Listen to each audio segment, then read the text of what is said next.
My next tip, number 6, is stay healthy. And I'm saying this both from a personal experience and also from public health experience. Again, people come here, they see all the junk foods that they've always heard about: McDonald's, Burger King, Wendy's, Popeyes, and and then you taste one, oh, and it just enters your brain, and then you keep buying and buying and buying.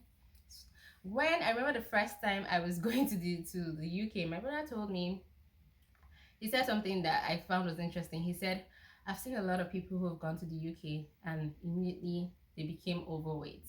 And I've seen a lot of people that immediately they lost weight and just got into shape. And that is true because you have the options. You have options. You have the option to eat in all these junk places and just add weight. And junk food is usually cheap. So you can be buying McDonald's breakfast food every morning. There was a time in the UK when I used to buy McDonald's almost every day, especially if you're going to work and you're just in a hurry, you just grab one. But you also have the opportunity to check, to count your calories. I'm not saying that anybody should become anorexic or should not eat healthily. My point is eating healthy, right? So you can count your calories, you can see the number of calories on each thing that you buy. You can buy healthier options in the store if you want to stay fit. Also, depending on where you move to, some places have opportunities for you to take walks. So there are parks where you can take walks. There are good pedestrian lanes where you can take walks. Unlike when where I used to live in Nigeria, I used to try to take walks, and sometimes the bikes and the cars would want to hit me off the road. So but here you have the opportunity to take walks, and also the weather is relatively good when it's not like really winter. Depending on where you are, the weather is relatively good for taking walks, unlike Nigerian sun that will burn you. Even in Nigeria, I still used to manage to take walk because I like taking walks. But I will hold an umbrella and then have water in my knapsack, and people used to look at me as if I was crazy. But here, walking is normal, so you can just take your walk normally. So please stay healthy. That's something you should remember before traveling. My number 7. I'm always like counting. I don't know what I'm counting. And number 7, stay in touch. Stay in touch with your friends and your family back home.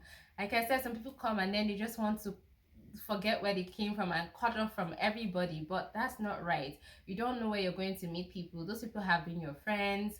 I'm not saying that the relationship might not change over the years. You can check out my video on friendship. Sometimes friendships change over the years, and that's okay. But at least let it not be that is because of you that you just said not to talk to people because you thought you were in a better place. No, stay in touch with people, check up on people, say hello. There are lots of technology that you can use now to just quickly say hello to people through WhatsApp or whatever it is, and that's it. But just stay in touch, and it also helps because you get news from back home that you might not see in public platforms, so you know what's going on back in your hometown. You also you just stay updated, really. You stay updated, and then you still have that connection from back home.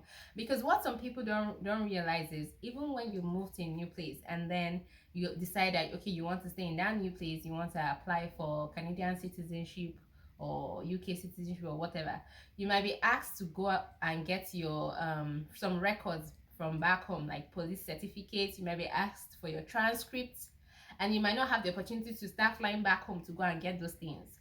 So what will you do? You now start calling people back home to help you get things. And then people, if you've never stayed in touch with any of them, that's when you now start remembering them. Hello, how are you? Can you help me go and get my police certificate? Who's going to answer you? So so stay in touch. And I'm not saying that you should only stay in touch that so that they will help you, but remember that these people were your friends before. Okay, so it's good for you to stay connected with people. It's part of society to stay. Connection is always useful, is always helpful, so please stay in touch. And then number eight, I would say dress appropriately. Dress according to the weather, at least when you come for the first time.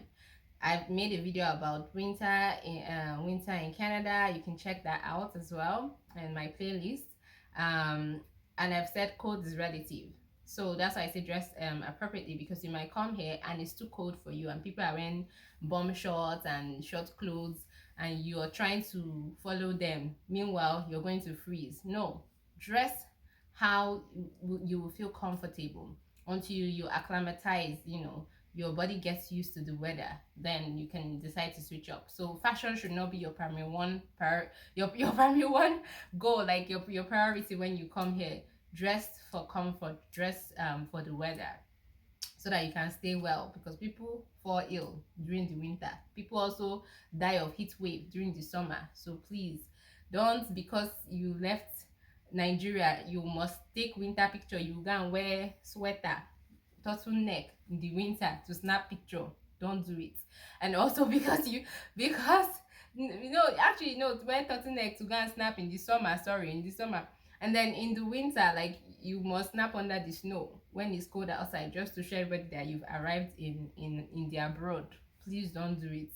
Wait more. There will be more winters to come and more summers to come. Okay. And number 9, and I would say, make sure you remain legal. So whatever you came with, if it's whatever visa that you came on, whether it's student visa, visitors visa, whatever, make sure that it's always renewed. Make sure that you apply for renewal before it expires. I've seen students where they did not renew their student visa in time, and then they start panicking, and it can affect their studies. The same thing for workers visa. They don't renew it in time, and of course you're not permitted to work without workers visa, depending on the country, and then your company would just let go of you, and then you'll be stranded. So always make sure, check your documents, your passports, your ID cards, check that they're always up to date, and renew them as soon as you can, so that you're not facing any legal problems. Also, talking about staying legal, a lot of countries have limits for which students can work for. So I know in the UK, you're not allowed to work for more than 20 hours a week. And yet you see some people who would do mago, so go undercover, or go through illegal ways to work for more hours than they are permitted and get less pay. It's not worth it. Yes, they might not catch many of them, but if they catch them, and if that them happens to be you, and they deport you, believe me, that's when you realize that it's not worth it. So always try to stay legal. Just do what is right. Even some people also, of course, many people do fake marriages to stay back. That's a different story, but I'll just say, try to stay legal, try to do the right thing, follow the law. And if you're not sure, write to the bodies, the immigration bodies where you are. Ask your immigration office people at your workplace, at your school places. Most of them have people that are in charge of immigration. Ask them for advice, so that you make sure that you're following the law. Number 10, yay, final point. Stay out of trouble. Sometimes people just like to fight and argue. They will not carry the same mentality abroad to be fighting. Unnecessary fights. This is not your home country. If anything happens, they will deport you. So just stay out of trouble. If anybody looks for your trouble, say anybody says something to you, you cannot just slap them.